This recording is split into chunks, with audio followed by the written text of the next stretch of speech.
உலக புகழ்பெற்ற அலங்காநல்லூர் ஜல்லிக்கட்டு போட்டி இன்னும் சற்று நேரத்தில் தொடங்க உள்ள நிலையில் காளைகளுக்கு மருத்துவ பரிசோதனை செய்யப்பட்டு வருகிறது. கூடுதல் தகவல்களை செய்தியாளர் வெற்றியிடம் கேட்கலாம். வெற்றி, இப்போ காளைகளுக்கான பரிசோதனை நடத்தப்படுகிறது. எவ்வளவு காளைகள் இப்போ அலங்காநல்லூர் ஜல்லிக்கட்டு போட்டியில பங்கேற்கக்கூடும்? இதனுடைய சிறப்புகளை என்ன சொல்லலாம்?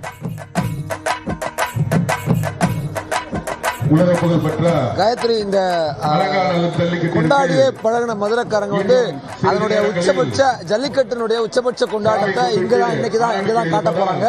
அலங்காநல்லூர் கிட்டத்தட்ட இதுக்கு இருக்கக்கூடிய சிறப்பின் காரணமாகவே இங்க எங்கேயும் எல்லா ஊர்களிலும் இப்படி சிறந்த காளைகள் இங்க வரும், சிறந்த வீரர்கள் இங்க வருவாங்க. இந்த இடத்தினுடைய அமைப்பே கொஞ்சம் ரொம்ப வித்தியாசமானது. இயல்பா இருக்கக்கூடிய நேரான அமைப்பு இல்லாம வாடிவாசல்ல இருந்து டா வடிவில் எல் வடிவில் இந்த இடம் இருக்கக்கூடிய காரணத்தினால காளைகள் நின்று விளையாடி ஒரு இடம். அதனாலேயே இங்க விளையாட்டை, அந்த உண்மையான விளையாட்டை பார்க்கக்கூடியதற்கான வாய்ப்புகள் உள்ள இடம். அதனாலதான் அலங்காநல்லூருக்கு இவ்வளவு மவுசு, இவ்வளவு புகழ் வந்திருக்கு அப்படின்னு சொல்லலாம். ரொம்ப முக்கியமா இன்னைக்கு இந்த போட்டியை இந்த வருஷம் முதல் முறையாக முதலமைச்சர் மு.க. ஸ்டாலின் நேர்ல பாக்குறாரு.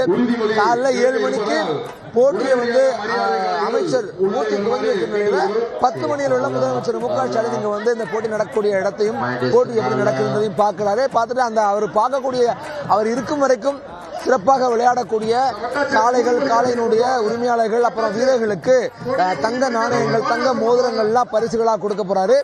ரொம்ப முக்கியமா இன்னைக்கும் 1000 மாடுகள் அவிழ்க்கிறதுக்கு திட்டமிட்டிருக்காங்க. அதனாலதான் காலை 7 மணிக்கே போட்டி துவங்குவதற்கு ஏற்பாடு செய்யப்பட்டிருக்குது.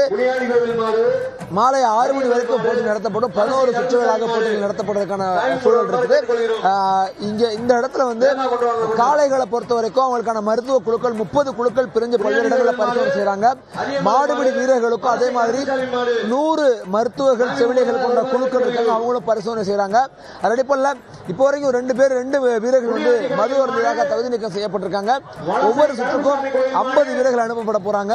இறுதி வரைக்கும் 600 வீரர்கள் விளையாடுறதுக்கான 550 இருந்து 600 வீரர்கள் விளையாடுவதற்கான டோக்கன் கொடுக்கப்பட்டிருக்கு. அதனால எல்லா வீரர்களும் விளையாடுறதுக்கான அதுக்காகவே விரைவாக ரொம்ப சீக்கிரமா 7 மணிக்கே போட்டியை சரியா துவங்கணும் அப்படின்னு முழுக்க திட்டமிடப்பட்டிருக்கு. நேற்று தாமதமா துவங்கினால ஏற்பட்ட பல்வேறு குளறுபடிகளை இன்னைக்கு நடக்கூடாது முடிவு செஞ்சு சீக்கிரமா போட்டியை துவங்குறாங்க. ரொம்ப முக்கியமானது.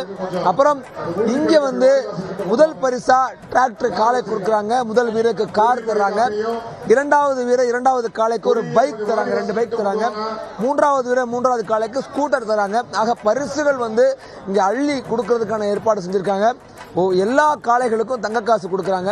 இப்படியாக இந்த கொண்டாட்டம் அப்படிங்கிறது பரிசுகளோடு சேர்ந்து அரசினுடைய நேரடியாக அரசு நடத்தக்கூடிய விழா. இது அரசு நடத்தக்கூடிய விழா அப்படிங்கிறனாலையும் இந்த கூடுதல் கவனம் எடுத்திருக்காங்க.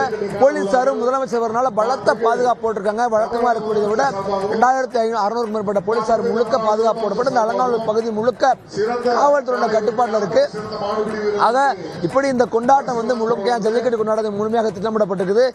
இங்க இந்த போட்டி இன்னும் எவ்வளவு சிறந்த காளைகள் வரப்போது, இன்னைக்கு யாரெல்லாம் வெல்ல போறா அப்படிங்கிறது ஆரம்பத்துல இருந்தே அந்த பரபரப்பு இருக்கும். மற்ற இடங்கள்ல இருந்த மாதிரி இறுதி சுற்றுதான் இல்ல இருக்கணும் இல்ல. ஆரம்பத்துல சிறந்த வீரர்கள், சிறந்த காளைகள் வரதுனால ஆரம்பத்துல இருந்து சுவாரஸ்யமும் கொண்டாட்டமும் அந்த பரபர நொடிகளும் தொடர்ந்துட்டே இருக்கும். காயத்ரி, நிச்சயமா வெற்றி, முதலமைச்சர் இந்த போட்டியை காண இருக்கிறார். அதற்கு முன்பாக நீங்க குறிப்பிட்ட மாதிரி எதிர்பார்ப்புகளை பூர்த்தி செய்யக்கூடிய ஒரு ஜல்லிக்கட்டா இது இருக்கும்னு நம்ம பார்க்கலாம். கள தகவல்களுக்காக நன்றி.